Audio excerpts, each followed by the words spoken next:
All right, greetings, brothers and sisters out there. We have Bible study day in the Bears Gym.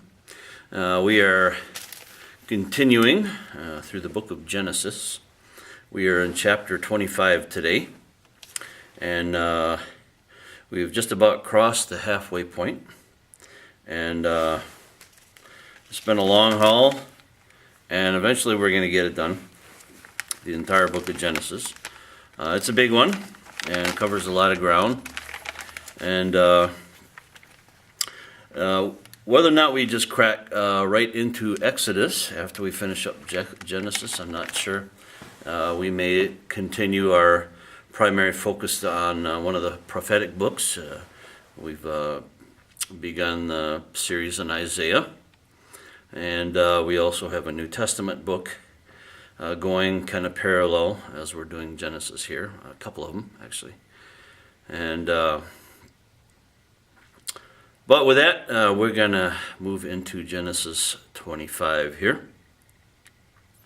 We are picking up with our father of our faith, of Yahweh. We talked a week ago, or last time, in a previous couple visits that we had here about Abraham.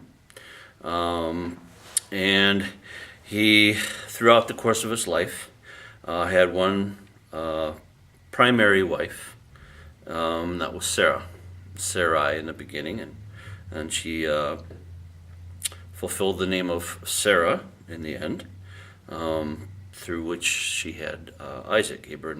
Abraham and Sarah had Isaac, and we begin the family tree of Israel. But they also then pulled in Hagar, which was an Egyptian slave. She also became his wife. So Ishmael had some privileges in the family, but not quite the privileges that Isaac had.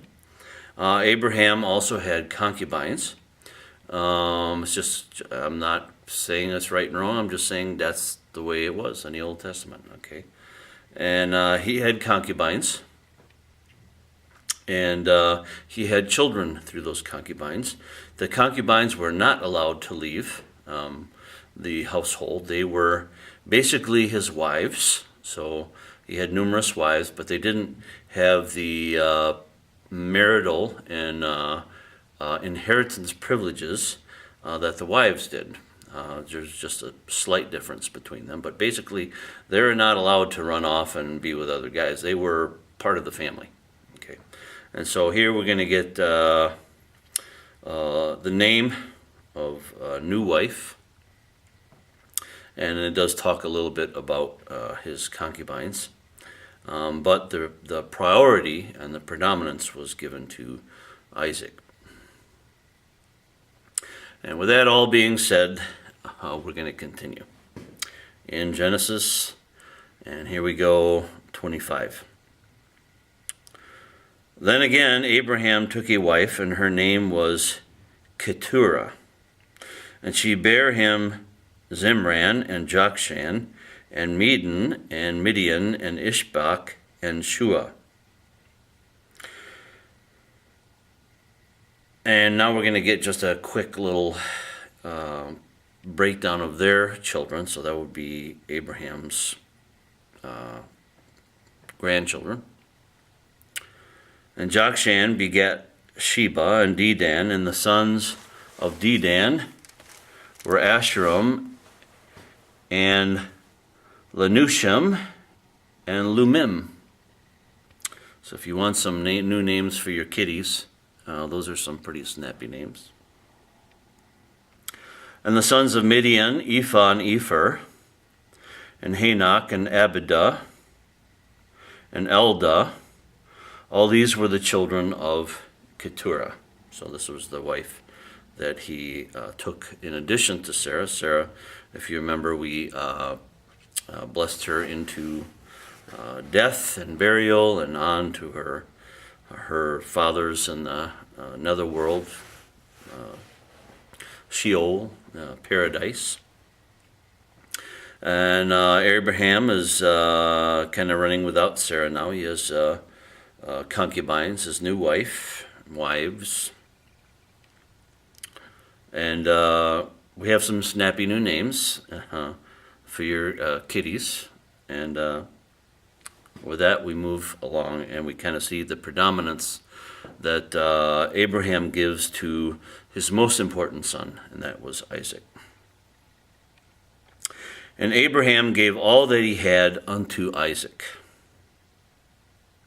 But unto the sons of the concubines which Abraham had, Abraham gave gifts and sent them away from Isaac his son, while he yet lived, eastward into the east country. So they would have been, they were in the Syrian type locale, as well as partly in Canaan, some of their peoples. But then he sent them eastward. How far eastward they went, we don't really know. Perhaps then to India, Pakistan, into the Orient, as far as they could go. Eventually migrate to the outer rims of inhabited earth at that time. And these are the days of the years of Abraham's life, which he lived, 160 years. So he lived a pretty long time. He lived a good life. 175 years approximately. That's pretty good. That's more than what we live now. And I think I mentioned this before. I can't remember which chapter we mentioned that. But you can kind of date some of the older books in the Bible kind of by how old the people are. Obviously, before the flood, they were in the 900 years old range. So then we get after the flood with Noah. We're talking in the 500-year range. And then slowly we can, as history goes on, time goes on, the peoples, and then the breakdown that God told people they were going to live 70 or 80 years. Sometimes we see people living around 100, sometimes less. But one of those books that we really don't have much of information on is the book of Job. But we see with the age period of Job, we could kind of place him roundabout in this area. In the time of Abraham, Job was like a Gentile, really not in this promised line here, really, but a man that was righteous in his time, very righteous man. Job went through a lot that none of us really probably could make it, what he went through. Of course, God would give us the grace to endure whatever he put before us, but what Job endured was pretty heavy. But you know what Job endured, now we're talking about hundreds and hundreds of years later, we're talking about what Job endured and how God spoke to him and blessed him. And anyway, so we have kind of a dating of the book of Job, I believe, kind of a run about the time because of Abraham's age and Job's age and so forth. And anyway, so just picture Job as kind of being out there in the wilderness regions around about the time of Abraham, maybe before, maybe after. Kind of an interesting little thought. Verse 8 of chapter 25 in Genesis. And Abraham gave up the ghost and died in a good old age, an old man and full of years, and was gathered to his people. I always think that's kind of an interesting thought there. They say he was gathered to his people. Well, he died, went into the netherworld, and Jesus talks about basically two places. We have two places. We don't have a place of penance or not penance. We don't have purgatory or the super purgatory. Basically, there's two places, and that is paradise, Jesus said to the thief on the cross. And this is prior to the crucifixion, resurrection, and ascension of Christ. And that is, we had a little area in the, of course, in the spiritual realm of paradise. Jesus said, "Today you will be with me in paradise." So in that realm in the center of the earth, in the netherworld, not hot fire, but a paradise where men are comforted, where Jesus probably went and he preached to them. The New Testament kind of gives reference to that. While Jesus was dead for 3 days, he went and preached to them. And then we also have Hades, where the place of torment. It's frequently referred to as hell, Abuso, the bottomless pit, so forth. And those are kind of the Old Testament places for death. When we read the book of Revelation, we see death and hell opening up. It's giving up those that are in it. We actually see the sea also. That's just also kind of interesting. The sea and Hades kind of coughing up those that have died. That's kind of an interesting facet. But basically, as far as death and where your home is, I want to say eternal home, because even hell isn't your eternal home. You're going to be there a long time.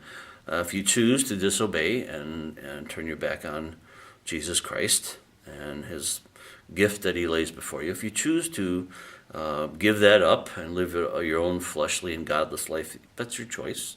And you will wind up in Hades or hell, Abuso, the abyss, the bottomless pit. And those that choose to submit to Jesus Christ and obey him and follow him, they will find themselves in paradise, at least during this time. And but that will always change as well, because after the death, burial, resurrection, and ascension, we see that saints have risen from the dead already during the crucifixion, but it says they didn't come out and appear until after Jesus went into the heavens. And Hades, or hell, we see in the book of Revelation that will also be emptied out, and there will be a great white throne judgment where God administers their judgment and their guilt before them, and then the final resting place for the wicked and non-believers is the lake of fire, the outer darkness, the eternal lake of fire where Satan and the angels will be also. But to the saints now, okay, and I say it's changing because it has changed already. We're kind of transporting you out of the New Old Testament now to the New Testament where we're at right now. And when you die as a Christian, I believe you are then transported into the presence of the Lord, to be in his presence. And that might not mean that your bodily, what you are bodily will be there, but your what you are will be there with the Lord in heaven. But there will be a bodily resurrection also. And once again, those are one of those aspects of the Bible and Christianity where it's a little bit of a mystery. We're not quite sure how can you be in heaven and then you're yet a bodily resurrection and the bodies are joined. What happens to people that were burned in fire and blah, blah, blah. But you know what? God knows how to bring all that together. Okay. But the point being, those are basically the two places now. We have the eternal heavens, and then we have hell, and then those are going to be changed up once the Lord creates the what is called in Christendom the rapture effect, where we're a part of the second resurrection, and the second resurrection is multifaceted. I'm going off in a lot of different directions. I hope you don't mind this, but just kind of giving you a lot of information. There was the part of the second resurrection happened when Jesus was crucified resurrected and ascended into the heavens. The Bible kind of gives a little insight into that. They are the first part of the second resurrection, but Jesus is first. So he had descended into heaven first, and then however many that were, probably those that were already in paradise, there was somewhat of a resurrection. Then we're going to see during the roundabouts the time of the rapture, we're going to see a resurrection. Then we're going to see at the end of the resurrection, or the end of the last part of the second resurrection, where the people that are killed during the Great Tribulation and that time period, and then how far into the 1,000-year reign that God's going to have on this earth, we're going to all see that that final kind of third group, or maybe that's the fourth group, however you want to look at it, that will be then the end of the second resurrection. So it's kind of interesting. God's going to kind of break that up, and it's kind of interesting. So that kind of would bring a lot of questions to what is in paradise now. Okay, well, maybe that's the an empty vacuum now. We don't really know, but we know that hell still goes on. Okay, Jesus talked about that a little bit. But the point being is, as a Christian, when you die, I don't really think that there's a soul sleep and you're kind of floating around the outer rims of the galaxy until Christ comes back to the earth. But I believe you will see him, as the Bible kind of indicates that when he does then come to the earth at the end of the tribulation, it says he will bring us with him in many, many horses and flying horses and that whole thing. Anyway, so could be I gave you a lot more information than you were hoping for. And I would say sorry about that, but I'm not sorry about that because I wanted to give you that information. Okay, let's get back to our text here. We are now to the part where Isaac and Ishmael, in verse 9, they actually kind of come together and they're friends here for a bit during this time as they bury their father. And they're going to bury their father in the same place where they buried Sarah years before, where Abraham had bought the field and the little cave of Machpelah. And so verse 9, and his sons, Isaac and Ishmael, buried him in the cave of Machpelah in the field of Ephron, the son of Zohar, the Hittite, which is before Mamre. The field which Abraham purchased of the sons of Heth, there was Abraham buried and Sarah his wife. So Sarah was already there, and now Abraham's body was also put there. And it came to pass after the death of Abraham that God blessed his son Isaac, and Isaac dwelt by the well of Lehi-roi. Now these are the generations of Ishmael, Abraham's son, whom Hagar, the Egyptian, Sarah's handmaid, bare unto Abraham. Once again, it's kind of an unsightly blemish on Sarah and Abraham's record. Not so much that he had other wives and other concubines, because he did, but they were hoping to help God with the child of his promise, the promised child unto Sarah. And they kind of got a little bit hasty and said, well, God said he's going to do it, but he hasn't done it, so we're going to help him. That will get you into trouble. You don't want to do that. Kind of like, you're looking for a spouse, and you say, well, I really like this guy or girl or whatever, and you say, well, but they're a non-believer. But maybe they'll get saved after we get married. Wrong. Wrong answer. Wrong answer. Don't. If you're a Christian, you have no business marrying someone that is not in love with Jesus Christ. That is a prerequisite for Christian marriage. You will have many troubles in your marriage, whether you're a Christian marriage or a non-Christian marriage. Let's not kid each other. You will have many troubles, but you want to be married to a spouse that's willing, through all the troubles of marriage, to submit your lives and your marriage and your home to Jesus Christ. And when you do that, you will make it. You will make it. Okay, you can go through anything as long as you are both willing to submit to Jesus Christ. If you marry a non-believer, then you have mixed signals of, well, what's right, what's wrong, who should we obey, what should we do, how are we going to get about it. You want to be equally yoked. Okay, if you're in a mixed marriage now, meaning you're a Christian and your spouse is a non-Christian, the Bible says you have the right to stay married to that person.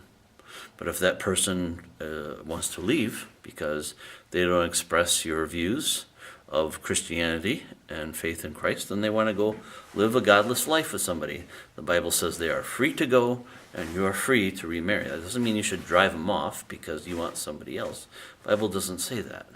The Bible says you should love your spouse, but if that spouse says, I don't want any of this Christian stuff, and they leave because of that, then you have the right to remarry again.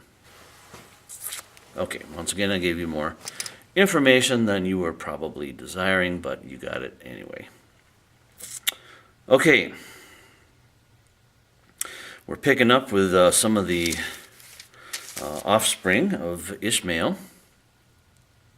In verse 13, and these are the names of the sons of Ishmael, by their names, according to their generations, the firstborn of Ishmael, Nebajoth. How'd you like to have that name, Nebajoth? And Kedar, and Abdbeel, and Mibsam. You got to watch your W's with them. Your W's and B's on that one. And Mishma, and Dorma, and Massa, Hadar, and Tema, and Jetur, Naphish, and Kedemah.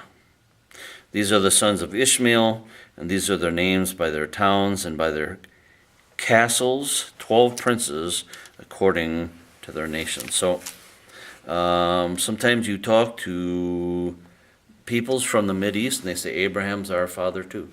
They would be right. Unfortunately, they serve a false god, many of them over there.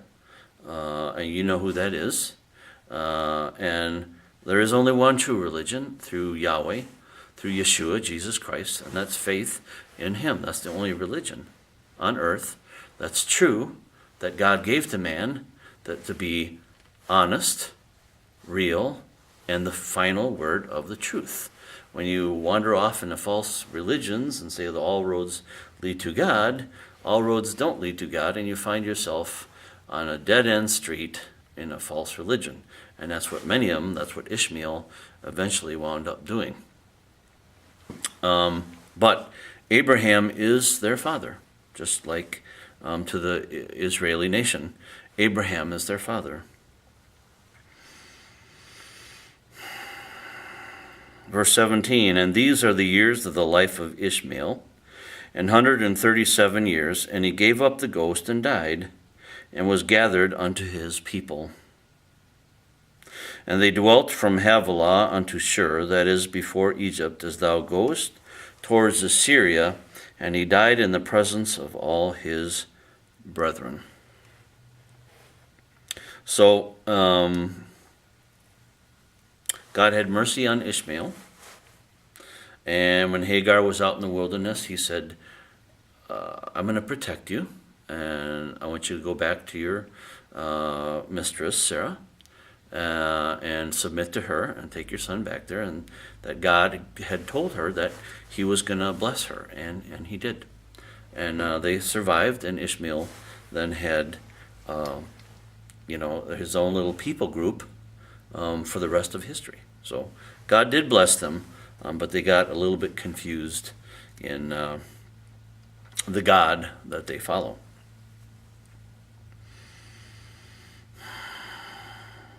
Verse 19, and these are the generations of Isaac, Abraham's son.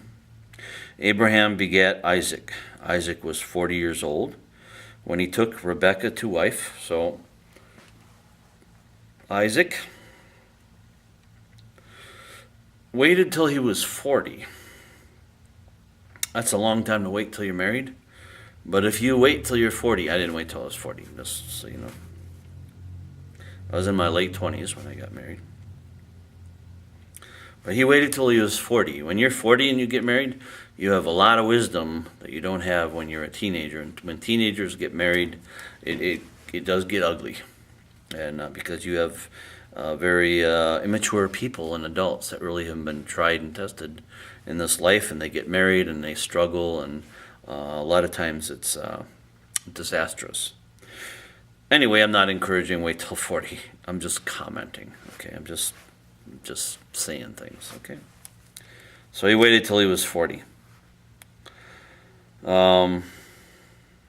Isaac was 40 years old when he took Rebekah to wife, the daughter of Bethuel, the Syrian of Padan Aram, the sister to Laban the Syrian. And Isaac entreated the Lord for his wife because she was barren, and the Lord was entreated of him, and Rebekah his wife conceived. And the children struggled together within her, and she said, If it be so, why am I thus? And she went to inquire of the Lord. And the Lord said unto her, 2 nations are in thy womb, and 2 manner of people shall be separated from thy bowels. And the one people shall be stronger than the other people, and the elder shall serve the younger. Well, once again, we are getting to the building of the nation of Israel. We see that how the branches are splitting off into various peoples.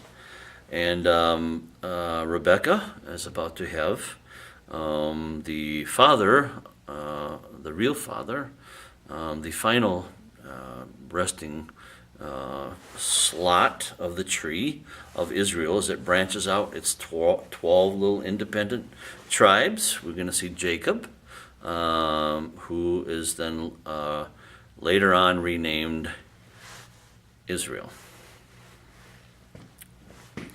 Okay, here we go. So she had 2 nations in her tummy. And when her days to be delivered were fulfilled, behold, there were twins in her womb. So 2 nations, and they were twins. And the first came out red, all over like a hairy garment. And they called his name Esau. And after that came his brother out, and his hand took hold on Esau's heel. And his name was called Jacob. And Isaac was 80 years old when she bare them.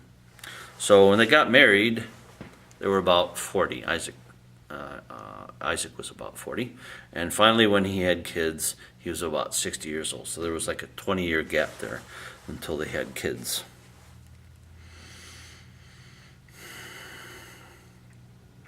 And the boys grew, and Esau was a cunning hunter, so he was a great hunter, and a man of the field, and Jacob was a plain man dwelling in the tents. He was a man that liked to go to the, as would be now, go to the colleges and sit in the coffee shops and talk about poems and wise things they learned in school, and, you know, talk about the stars in the heavens. That's kind of what Jacob was. And Isaac loved Esau because he did eat of his venison, but Rebekah loved Jacob. So you had 2 sons. The father loved the one, the mother loved the other, and that always creates friction.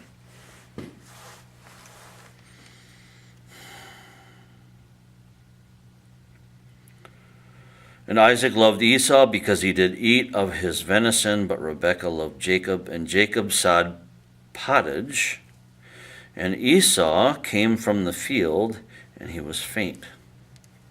So picture Jacob is like the vegetable farmer, and Esau was like the meat man, the hunter.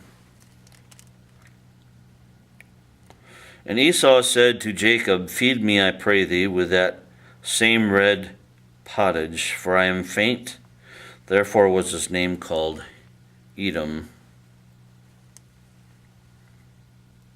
And Jacob said, Sell me this day thy birthright. Because you remember who came out first. You guessed it, Esau came out first. But God said the elder would serve the younger. And so that means the elder is going to kind of pass off his inheritance to the younger, and that would be Jacob. And Jacob said, "Sell me this day thy birthright."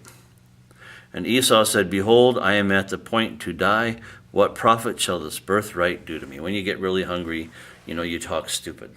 Kind of like you're really hungry. I'll give anything for one meal, Sometimes when people have had too much wine or beer or whatever, alcohol, booze, they have too much of that, and they do stupid stuff. They ruin their marriages, they ruin their kids, and it gets ugly. And so you got to be really careful where your passions are moderated to. We're not talking about booze here. We're just talking about food. And because he was really, really hungry and starved, he said, "I'll just give you everything, my birthright." And it's like, wow, you must be kidding me. You gave up your birthright for a bowl of stew. But he did, so. And Jacob said, "Swear to me this day." And he sware unto him, and he sold his birthright unto Jacob for stew, a little pot of whatever it was. It probably was very good, but he's sold off his birthright for that. Then Jacob gave Esau bread and pottage of lentils, and he did eat and drink, and rose up and went his way. Thus Esau despised his birthright. In other words, he didn't really think it was very important. He was probably raised right, probably read their little, Bible studies together and prayed together. But you know what? Following God comes from in here. Your parents can hammer you with the Bible and good instruction and good counsel and even by example, but right here, if you choose to do contrary to what the Almighty God has said is right and true and just, then you reap the consequences. And that is what happened to Esau. Anyway, we're going to have to pick this up next time. So we see there's a little family drama. And frequently in families there is drama. And here it gets to the point of who gets the inheritance. And as God told Rebekah that the elder would serve the younger, just came true.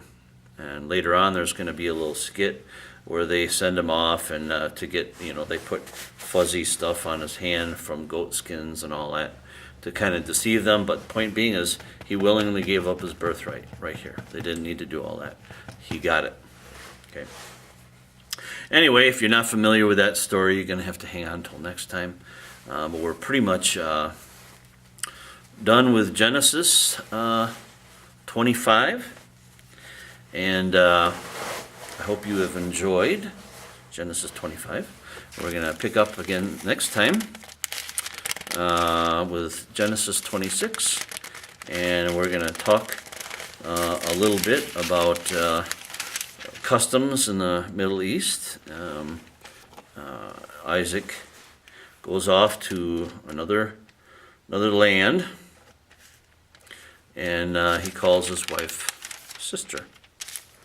One of those interesting little things that they did to protect themselves, because in those days it was more important to honor the covenant of marriage than maybe accidentally killing somebody for his wife. That was like almost acceptable in that age, to kill off. You see a guy's married, he's got a beautiful wife, you kill off the husband, you take his wife. Kind of like what David did later on in the Old Testament. He seen a beautiful woman bathing, Bathsheba. She was the wife of one of his warriors, Uriah. And he created a situation, an instance, and had Uriah killed in battle, but really he kind of set that up. And that's what the kings of that day did all the time. But for a child of God, that is not acceptable. And God did judge him and brought account to him. And so the standard for the child of God is way different than the child of this world. Anyway, with those thoughts, we are going to bring Genesis 25 to a close. And may the Lord be with you and bless you. God bless you. We'll see you next time.